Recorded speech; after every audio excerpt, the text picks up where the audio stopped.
O terceiro grande axioma da esperança. Quando o barco começar a afundar, não orese. Abandone-o.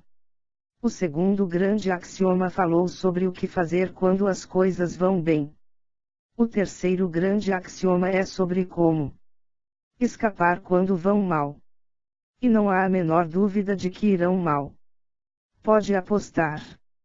Pode contar como certo que mais ou menos a metade das suas operações especulativas irão pro brejo antes de você alcançar a linha de chegada. Nos seus palpites sobre o futuro, vai errar a metade das suas opiniões sobre as forças econômicas serão equivocadas. A metade dos conselhos que ouvirá serão maus. A metade das suas esperanças estão condenadas a não se realizarem. Mas, anime-se. Isto não significa que vai perder $1 para cada dólar que vier a ganhar. Se fosse assim, o negócio todo perderia o sentido. Isto só é verdade com os incompetentes. Jogadores e especuladores bem-sucedidos transam melhor as coisas. Em grande parte, progridem porque sabem o que fazer, sem hesitações.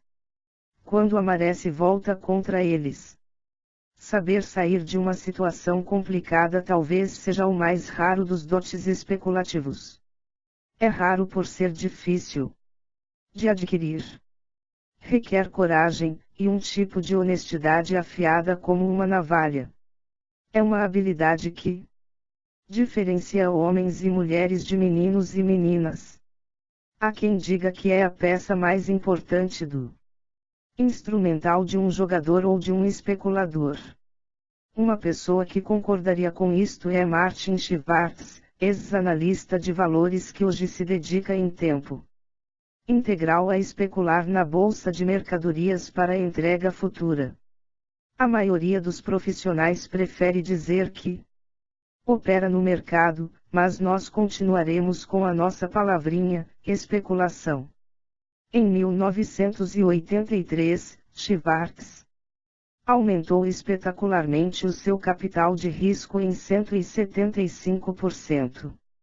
Foi o vencedor do Campeonato Americano de Operadores, uma disputa anual patrocinada pelas corretoras da Bolsa de Mercadorias de Chicago, e ficou bem mais rico. Perguntando sobre como obter resultados tão bons, Schwartz, ao responder ao New York Times, foi direto ao talento que considera essencial. Vou lhe dizer como me tornei vencedor, aprendi a perder. É mais ou menos a mesma coisa que se ouve nos cassinos. Quando perguntado sobre o que caracteriza um bom jogador de pôquer, Sherlock Feldman respondeu: saber passar. O amador fica na esperança de que suas cartas saiam, ou reza para que isso aconteça. O profissional estuda o meio de se safar quando não saem. Esta, provavelmente, a grande diferença entre os dois. Ajuda a explicar por que o profissional não tem dificuldade em viver do jogo, enquanto o amador quebrará a cara sempre que sentar à mesa para enfrentar profissionais. A incapacidade de abandonar rapidamente um barco que esteja afundando provavelmente custou mais dinheiro a especuladores que qualquer outro erro. É responsável, com toda certeza, pelo derramamento de mais litros de lágrimas do que qualquer outro acidente financeiro. Susan Garner, que não faz muito, demitiu-se do Chase para dedicar-se profissionalmente às especulações, diz. Ficar preso numa operação perdedora deve ser a maior dor que o dinheiro é capaz de provocar. Hoje Susan faz muito sucesso, mas nem sempre foi assim. Custou a aprender as técnicas, principalmente aprender a perder. Numa de suas primeiras operações, ele recorda, pagou $2.000 por uma participação mínima num projeto imobiliário numa cidadezinha. Era um edifício comercial, numa comunidade meio adormecida que parecia prestes a despertar. Havia um projeto para passar uma importante rodovia federal pela região, beirando a tal cidadezinha. Graças à projetada estrada e a certos outros fatores econômicos e geográficos, todo mundo esperava que a cidade se transformasse em importante polo comercial. Quando isto ocorre, os imóveis naturalmente costumam disparar, inclusive os prédios de escritórios.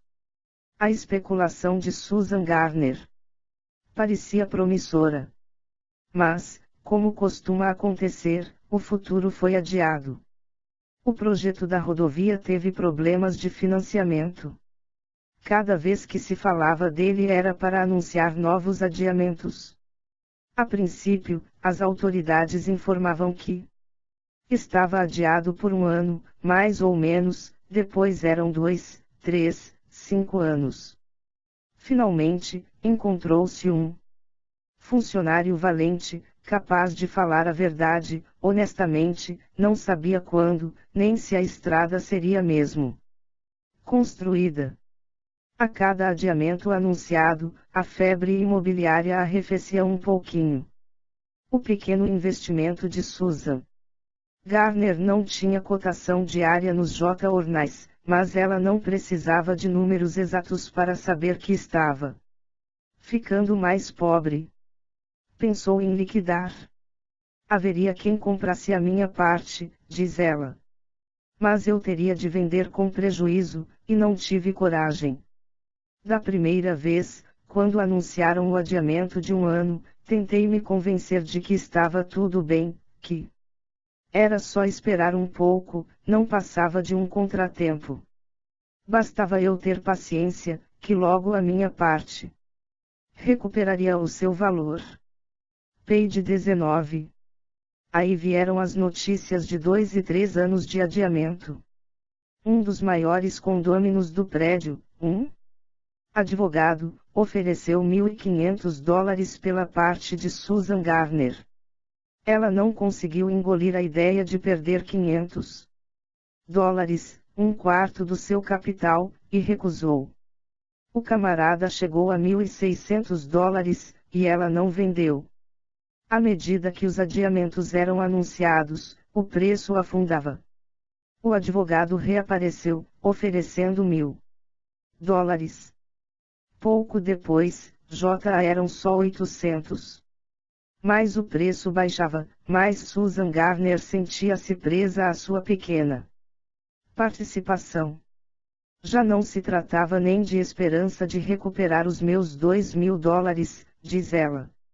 Eu estava uma fera comigo por não ter aceitado os 1.500 que me haviam oferecido. E lá ficava eu, na esperança de que a situação melhorasse, para não fazer um juízo tão mal da minha competência. Quanto mais caía o preço, mais teimosa eu ficava. Preferia a morte a ter de vender o meu investimento de $2.000 por uns míseros 800. Enquanto seu capital ficava preso naquele mau negócio, a atenção de Susan era atraída por outras especulações. Queria dar uma volta pelo mercado de antiguidades, principalmente imobiliário, as ações a atraíam. Um amigo lhe ofereceu, por uma pechincha, um álbum de selos do século XIX, que acabara de herdar, e ela se sentiu inclinada a fazer negócio. O problema era que os $2.000 presos naquele prédio eram o grosso do seu capital de risco. Até liberá-los, mal podia se mexer. Resolvi, finalmente, que era ridículo deixar meu dinheiro congelado daquele jeito.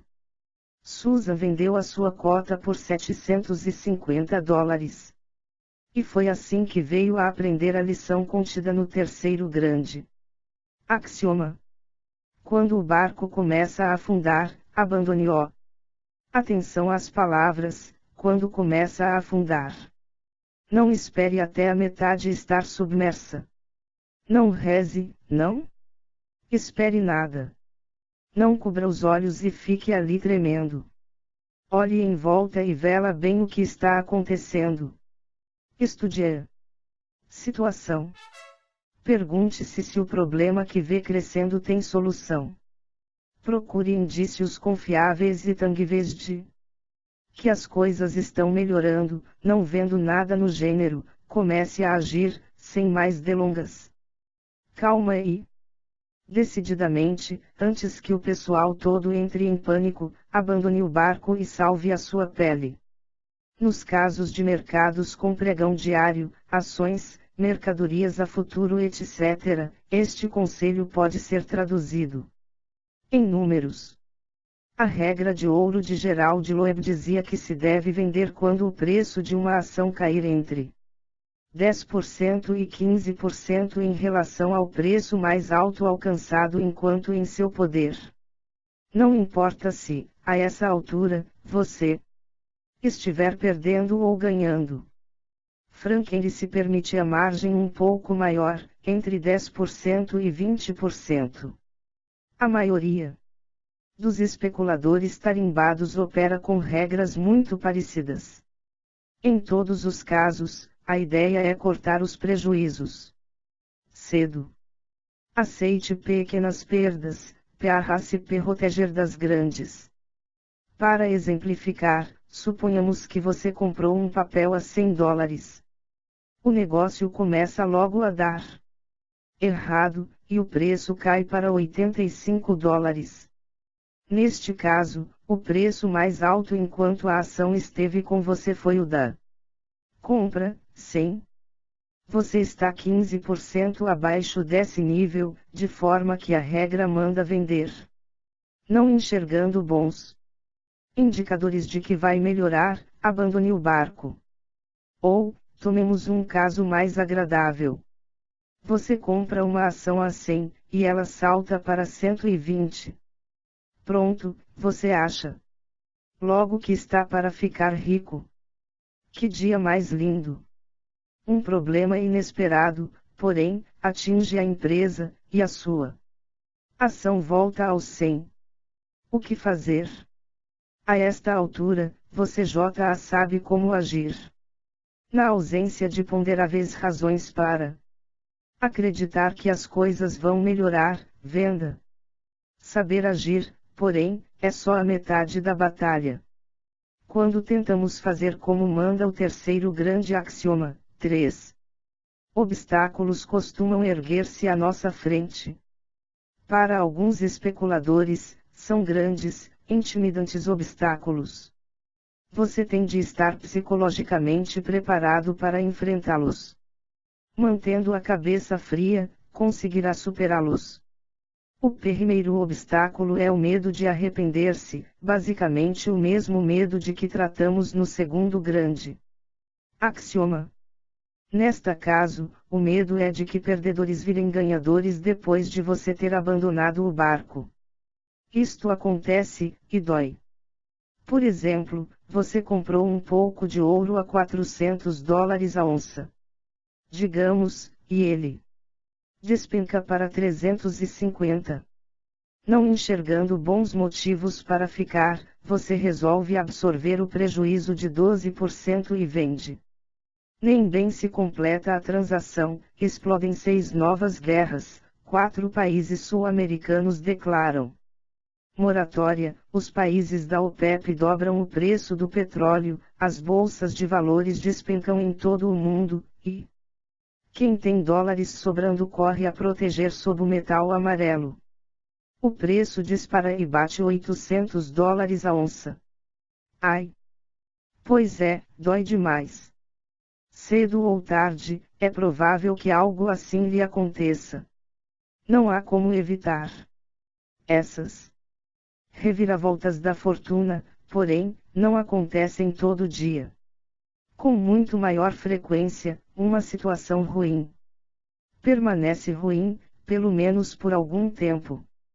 Os problemas que costumam causar quedas de preços em ativos especulativos, ações, mercadorias, imóveis etc., tendem a perdurar. Surgem lentamente, e vão-se com a mesma lentidão. Quase sempre, o correto é escapar assim que o preço mostra a primeira queda significativa. Há certas situações na vida, é verdade, nas quais o certo pode ser esperar passar o mau tempo. Quando há dinheiro no meio, porém, é muito raro. Se você deixar o dinheiro se entalar numa operação errada, e o problema perdurar, talvez se passem anos até poder usá-lo de novo. Seu capital fica preso, quando deveria, isto sim, estar trabalhando para você, correndo atrás de outros negócios bons e lucrativos. O segundo obstáculo à implementação do terceiro grande axioma é a necessidade de se abrir mão de parte de um investimento. Para alguns, é uma dor insuportável. Se valer de consolo, porém, posso lhe garantir que, com a prática, fica menos doloroso. Page 20. Você está especulando com moedas, suponhamos, e apostou $5.000 na lira italiana. Seu palpite furou. A taxa de câmbio voltou-se contra você, e o que dá para salvar do seu capital não passa de $4.000. Como? Não há indícios decentes de que a coisa vai melhorar para o seu lado, o mais provável é que deva cair fora. Só que estará abandonando $1.000. E é isto que dói. Para alguns, a dor é tanta que não conseguem. O instinto do pequeno especulador típico manda que ele aguente as pontas, na esperança de, um dia, recuperar aqueles $1.000. Se você não dominar esse instinto, jamais passará de um pequeno especulador típico, podendo mesmo chegar a ser um especulador falido. O jeito de recuperar os seus $1.000 é tirar 4.000 do investimento que azedou, e pô-los em algo bom e produtivo. Se você especula dando certa garantia, a incapacidade de abandonar parte de um investimento vira um problema duplamente grave. Usando dinheiro emprestado para aumentar o seu poder de fogo, a sua posição especulativa começa a ficar parecida com o mais deliciosamente torturante jogo do mundo, o pôquer. Vale a pena examinar um pouco essa semelhança. Na realidade, se você não conhece, terá grandes vantagens em estudar o jogo de pôquer. Participe de alguns joguinhos de fim de semana, ou organize alguns entre amigos. Com cacife baratinho. O pôquer serve para testar algumas características do ser humano em condições extremas. Há muito que aprender nesse jogo, sobre especulações e acerca de si mesmo. Quando se especula com recursos próprios, ou seja, quando não se usa dinheiro emprestado, a vida é relativamente simples. Compram-se algumas ações, digamos, e paga-se à vista. Não há necessidade de fazer qualquer outro investimento, além deste. Se o preço das ações despencar e você ficar plantado, não querendo abrir mão do que quer que tenha perdido, ninguém tem nada com isso. A única coisa que acontece é você ficar ali sentado, vendo o seu dinheiro encolher. Mas ninguém lhe pedirá para pôr mais dinheiro na operação. Agora vejamos o pôquer. No decorrer da mão, se quiser continuar na parada, você tem de ficar aumentando o seu investimento. Digamos que esteja pedindo F-Lush. As probabilidades são contra você, provavelmente é uma mão perdedora. Mas pôs muito dinheiro no pote, e não consegue convencer-se a sair. Contra tudo o que lhe dita o bom senso, além do terceiro grande axioma, resolve continuar. Esta, porém, não é uma especulação do tipo comum, à vista. Aqui trata-se de pôquer. Para prosseguir é preciso parar. Se quiser ver a carta seguinte, isso tem um preço. O jogo exige que, para proteger dinheiro velho Invista-se dinheiro novo sem parar. Especulador oferecendo certa garantia dá uma angústia parecida. Para adquirir um papel, o corretor lhe financia uma determinada percentagem do seu valor. Essa percentagem financiada é determinada por regulamentos do governo, regras da própria bolsa e do seu corretor. Para garantir o financiamento, as ações ficam hipotecadas com o corretor. Se cair o preço à vista do papel, cai junto o seu valor de garantia, é óbvio. O que pode colocar você, automaticamente, como infrator das normas que regem as operações com garantia. Perceberá, então, a temida chamada de garantia, uma comunicação amistosa, porém inflexível, do seu corretor, oferecendo-lhe duas alternativas igualmente penosas: ou você comparece com dinheiro para cobrir garantia dada, ou ele vende a sua posição. No fundo, você está exatamente na situação do jogador de pôquer. Se não quiser abrir mão de parte do seu investimento, tem de pôr dinheiro novo no pote. Geralmente, a reação mais correta é a disposição de abandonar o barco. Se não sentir, e não for capaz de cultivar essa disposição, especulações de qualquer espécie serão difíceis para você, com garantia, então, podem ser desastrosas.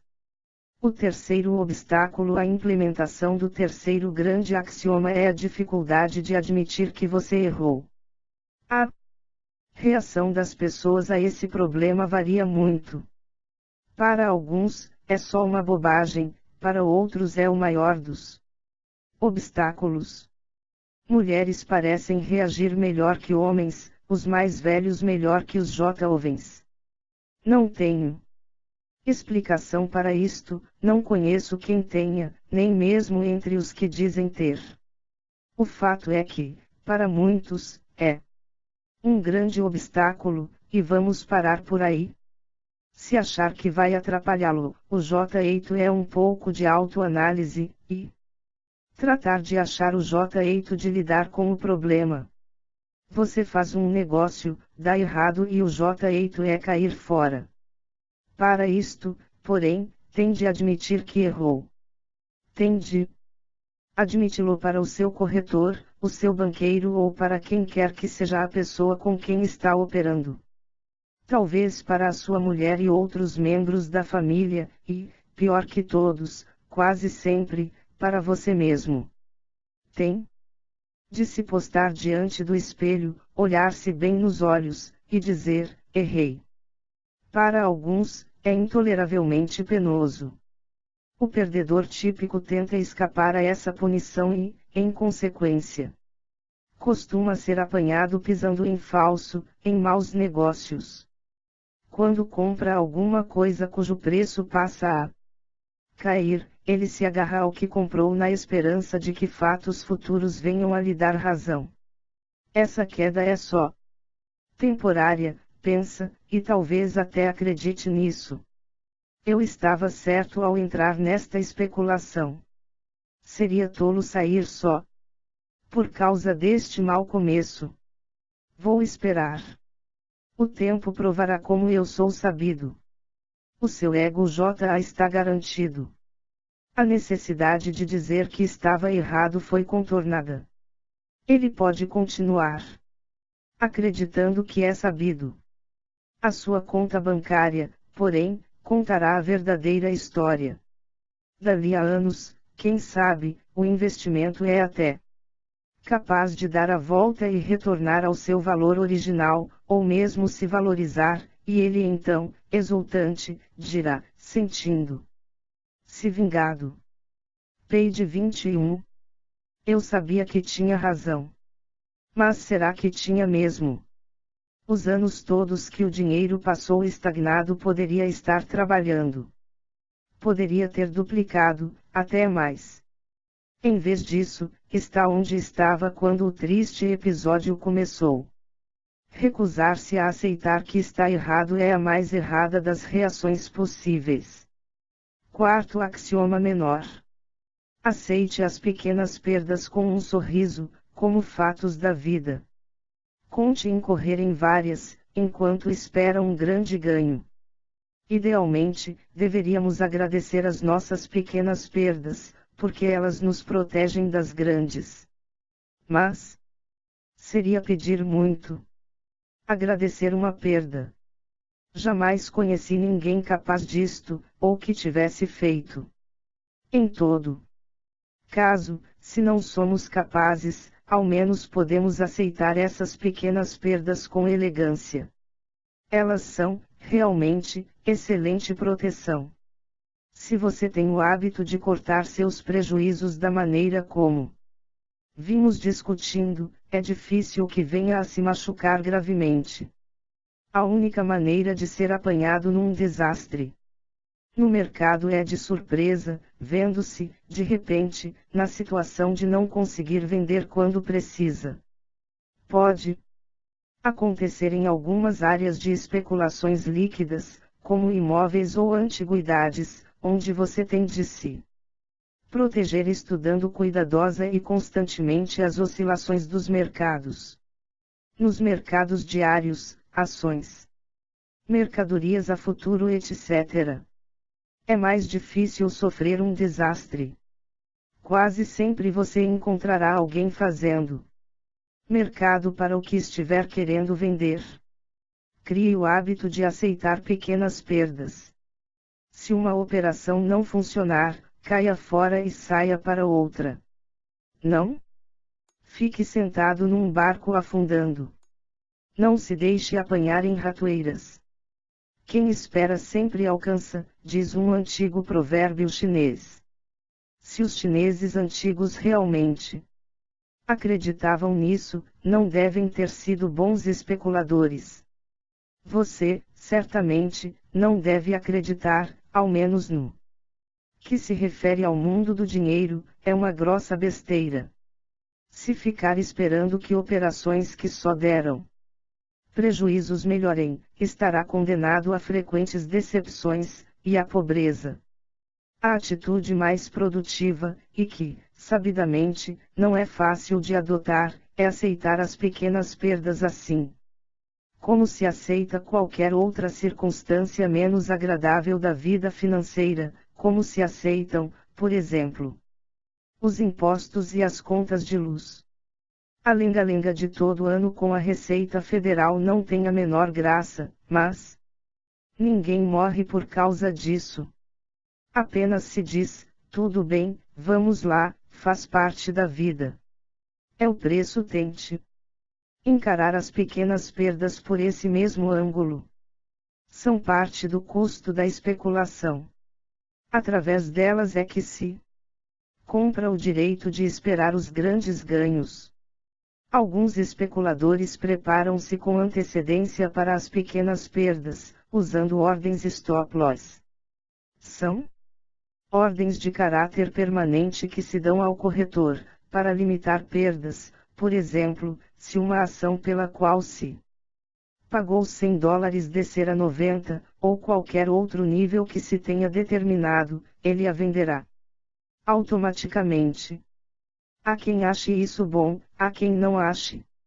A grande vantagem é que esse tipo de ordem poupa você da angústia de ter de decidir quando vender. Deixa-o preparado para aceitar uma perda, se e quando ocorrer. Você pensa, tudo bem, vou entrar nessa parada com $10.000. O máximo que eles podem encolher é até 9.000. Menos as taxas de corretagem é bom. Com o tempo, e com sorte, você acaba pensando em 9.000 como a base.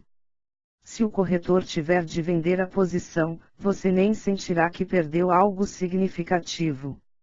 A desvantagem é que as ordens no stop-loss roubam a sua flexibilidade. Haverá situações em que você achará sensato descarregar o papel a 90, mas outras ocorrerão em que faria mais sentido esperar até 85. Dando uma ordem desse tipo, a tendência é deixar de pensar. Esse serviço só existe para certas operações, ações e mercadorias, por exemplo, e muitas corretoras só prestam para contas acima de um certo volume. Se você especula com moedas ou antiguidades, só há uma pessoa no mundo capaz de ajudá-lo a decidir sobre quando aceitar ou não um prejuízo, você mesmo. Na minha opinião, é melhor operar sem mecanismos automáticos que decidam as perdas. Em vez disso, use sua própria capacidade na hora das decisões difíceis, e vá ao fundo do poço. Vai se espantar de como um pouco de treino o deixará carimbado, o que será uma vantagem a mais numa vida que implique aceitação de riscos. Você e sua conta bancária podem acabar crescendo juntos. Estratégia é especulativa. O terceiro grande axioma diz que não é para ficar parado, estático, quando surgem problemas. Diz para cair fora. Rápido. Não reze, não alimente esperanças. Esperanças e orações são ótimas, não há dúvida, mas não fazem parte do instrumental do especulador. Ninguém acha fácil obedecer aos ensinamentos deste axioma duro e prático, sem sentimentalismos. Examinamos 3 obstáculos à sua implementação: medo de arrepender-se, incapacidade de abrir mão de parte de page 22. Um investimento, e a dificuldade de admitir erros. Você pode ser vítima de um ou mais desses problemas, e talvez em níveis sérios. Mas vai ter de resolvê-los, de algum modo. Os axiomas tratam de especulação, não de autoanálise, de forma que nada tem a oferecer sobre como você há de superar tais obstáculos. Isto é um processo íntimo, pessoal, provavelmente, esse como é diferente em cada caso. O terceiro grande axioma limita-se a dizer que saber perder é essencial para o especulador. É parte da técnica do jogo. O fato de a maioria não conseguir aprender essa técnica é uma das principais razões por que existem tão poucos bons especuladores e jogadores.